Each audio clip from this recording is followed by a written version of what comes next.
You're listening to Wealthy-esque. We are a community of lawyers who believe that true wealth is having control of our time.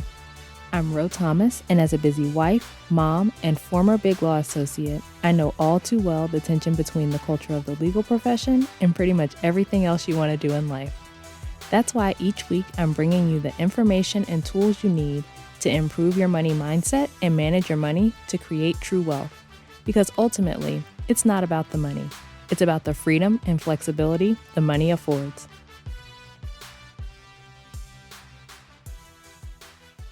Hey friend, welcome back to the show. I hope you're doing well and having an amazing day so far. Today, we are talking about the value of your financial journey. Often we think that when we get to some point in the future, when I've paid off my debt, or I've saved X, or I make Y, or reach this net worth, then life will be better. We want to skip ahead to the part where we've already achieved the goal because we believe it's going to make us happier or make us feel better. The thought that this future point is going to be better and make you happy is a mistaken belief. It's called the arrival fallacy, and we talked about it back in episode 26, so go check that out. But while we're focused on the future, we're not focused on the things that we're doing now and the importance of the journey along the way. So that's what I want to talk about today, that middle part between where you are now and the money goals you want to achieve, or any goal really. You can't skip that middle part. You don't want to miss the journey. The journey you take to get to your ultimate destination is very important. It's helping you build your capacity to have the ultimate goal that you're striving for. It's where you develop the habits that allow you to sustain the goal that you're trying to achieve.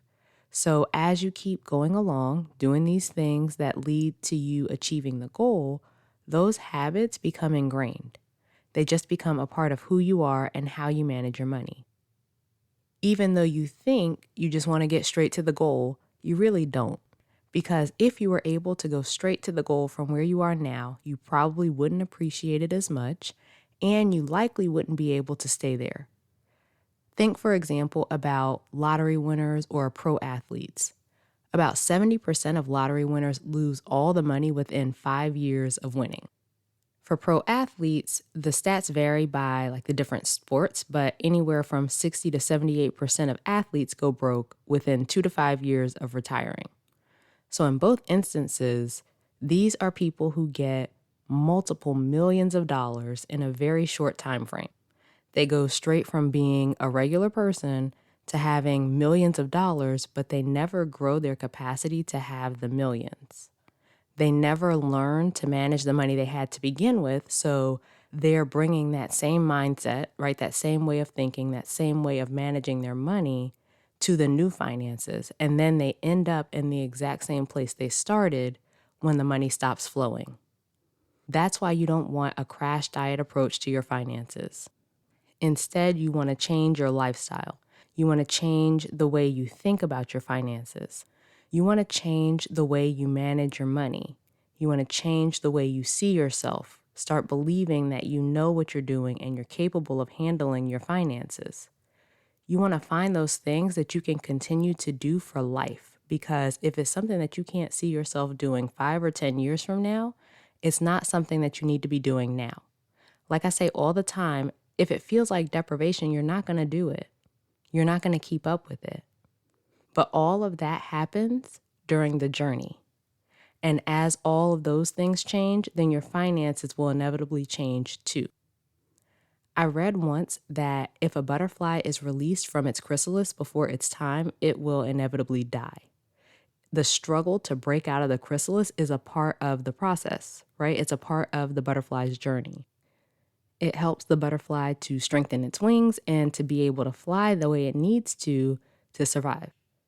So in the same way, every step of our journey prepares us for the next thing. It's all part of the process. And when we try to shortcut that process and get straight to the end goal, we end up missing key things we'll need to learn to be able to sustain the goal. So each step builds on the last one. Everything you're going through right now is preparing you for the next stage in your journey. Everything you learn along the way is a gift. And it's so much more than achieving your goal of paying off your debt or building to this net worth or whatever the goal is for you. The journey itself is growth. It's a growth opportunity for you. So you learn so much about yourself, about your finances, about your ability to manage money in the process of your journey. You continue to tweak and improve day after day, week after week, month after month. And as you move further along in the journey, not only do you get closer to the goal you've set, but you also start to see more clearly other bigger things that are also possible, because you set goals from the perspective of where you are now, but that perspective changes as you move further along in your journey. Even if your journey isn't the quickest, even if it's not the fastest route to get to your goal, the journey that you are on is personal to you. It's what you need to learn to manage your finances in a way that feels good to you, but also leads to you achieving your goals. The journey makes you into the person who has the results you want. So you ultimately become a different person in the process. You become the person who has no debt, who has an emergency fund, who has that net worth, who has the ability to manage their money in the way that best suits them in service of their goals. You think like that person. You do the things that person does. And as you grow into that person, you also grow your capacity to maintain those results.